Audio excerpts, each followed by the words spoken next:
Natural cures for sleep apnea. Top 15 things to try now to heal. So, losing weight is number one. Now, I know this is a given, and a lot of people say this, but sadly, the vast majority of sleep apnea patients are overweight.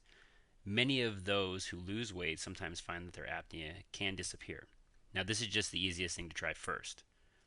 The second thing you'd want to do is change your sleep position. Sleeping on your side can reduce this discomfort and potential trigger of sleep apnea episodes. When you lie on your back, you encourage the throat muscles to close up as well as enable your tongue to fall back towards your throat, causing apnea.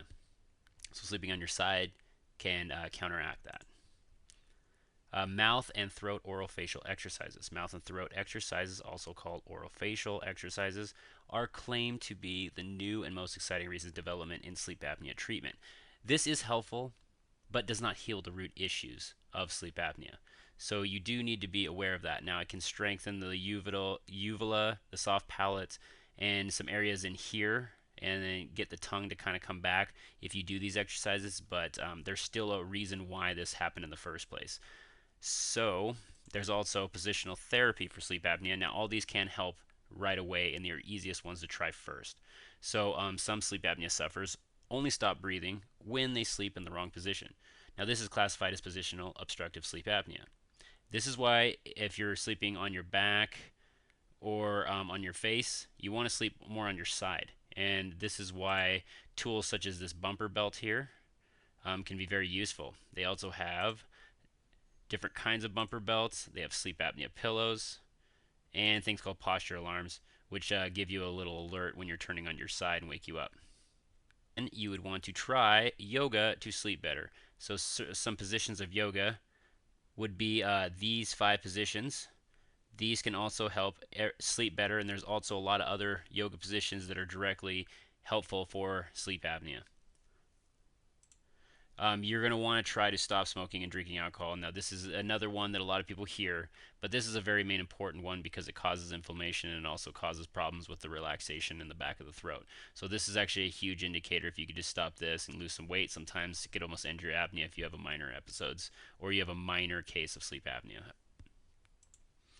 Get good sleep hygiene habits. So you want to go to bed, wake up at the same time. You want to avoid caffeine consumption as much as possible. Expose yourself to bright light in the morning. Get that vitamin D and that sunlight. Make sure your bedroom is conductive to sleep, so it should be very dark, quiet, cool, and comfortable, where you don't want really any light or even light from the clock showing. You want to sleep on a comfortable mattress and pillow. This is where you could use a sleep apnea pillow or a buckwheat pillow.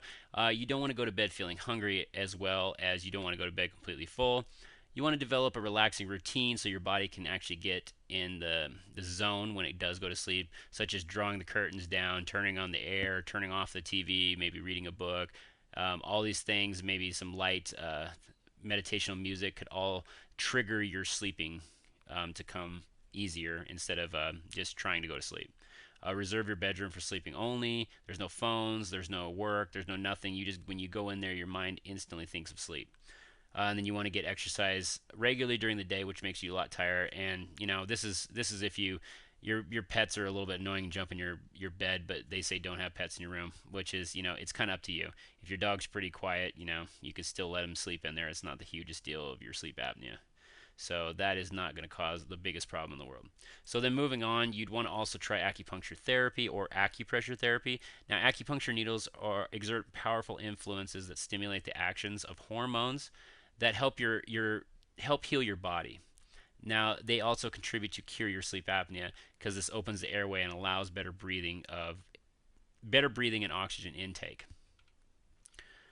Now, they also have acupressure. It does similar things, and it can work, but not as well as a good acupuncturist going along the lines of your meridians and really knowing what he's doing and actually telling him that you have sleep apnea and allowing him to work on you in that way where your body can get back into balance to counteract sleep apnea, which there's a lot more to sleep apnea than just these basic things, but this is the first things you should try. So, foods to eat and foods to avoid.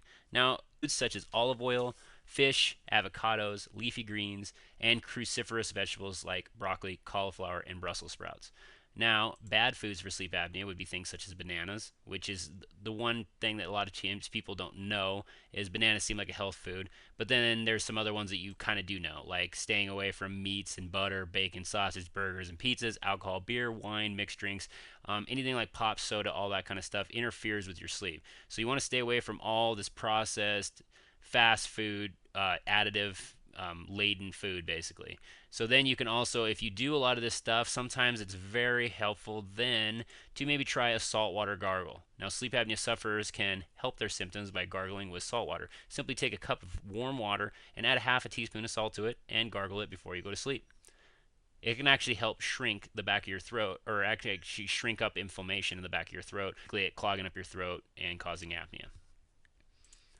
Meditation includes a state of calm, contemplation, and this can prove especially beneficial at nighttime for deeper and more restful sleep. Then you have herbal remedies, and one of the most effective ways to cure the root of your sleep apnea is by using natural remedies and specific supplements.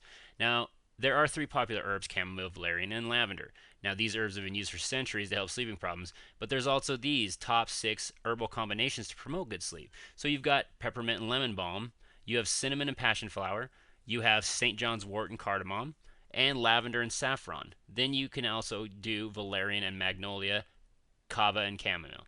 Now, these all, in conjunction with just using chamomile, lavender, and valerian, can all help promote a very helpful, restful sleep. Now, if you want to add something even better on top of that, because herbs don't do it all, you're going to need magnesium. Magnesium is a natural supplement or mineral that is vital to muscle regulation. Sleep apnea is a problem with the muscles of the upper throat. Serotonin production actually depends on this magnesium. Now, you're going to also want to get magnesium chloride, not magnesium oxide, and I don't really have time to discuss that, but magnesium oxide does not absorb into your body as much, and magnesium chloride is actually what you need if you really want to take magnesium. Now, then you want to also take 5-HTP. Now, just as we said, serotonin production depends on magnesium. Once you're taking magnesium, it wouldn't be a bad idea to take some 5-HTP. That also is recommended for sleep apnea patients. Decreased levels of serotonin can cause sleep apnea, and serotonin production depends on magnesium, and 5-HTP can increase the body's production of this important hormone in combination with magnesium. Now, specific vitamins and minerals. Now, there's several different types of vitamins and minerals that have been shown to improve the symptoms of sleep apnea. Many with sleep apnea tend to be deficient in many specific vitamins and minerals that can help sleep apnea. Now, there are specific high dosages that you need to get your levels back. Also, they need to be the right ones. By significantly increasing a mixture of special vitamins and minerals, you can heal your sleep apnea. A study found that just the proper type of vitamin C can be taken in higher doses, can reduce the damage of sleep apnea. Studies have also shown that sleep apnea can have damaging effects on the cells.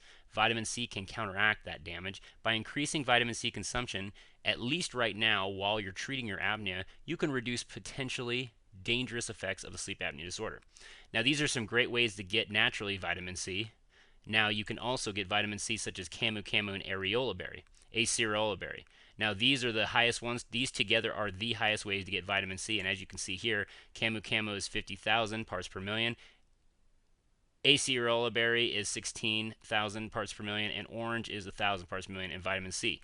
So you can see that these two are very, very high in vitamin C, and they can be very, very beneficial to you, and they're a very good source of vitamin C. So if you've ever been interested in healing your sleep apnea at the root of the problem for good, or just want to end snoring or poor sleep, I have something that can help you tremendously. Now, as you're watching, if you're watching this video, if you click under this video in the description right here and click on this, this will show you information that no one is sharing about how to cure sleep apnea for good without oral exercises or sleep apnea or harmful surgery. Just click the link below in this video and get your copy of CPAP masks, machines, and sleep apnea mouthpieces no more. Learn to naturally heal sleep apnea the right way and for good. This heals the root of the issue of sleep apnea and does not just handle symptoms. This actually goes after the root of the issue to heal and cure sleep apnea.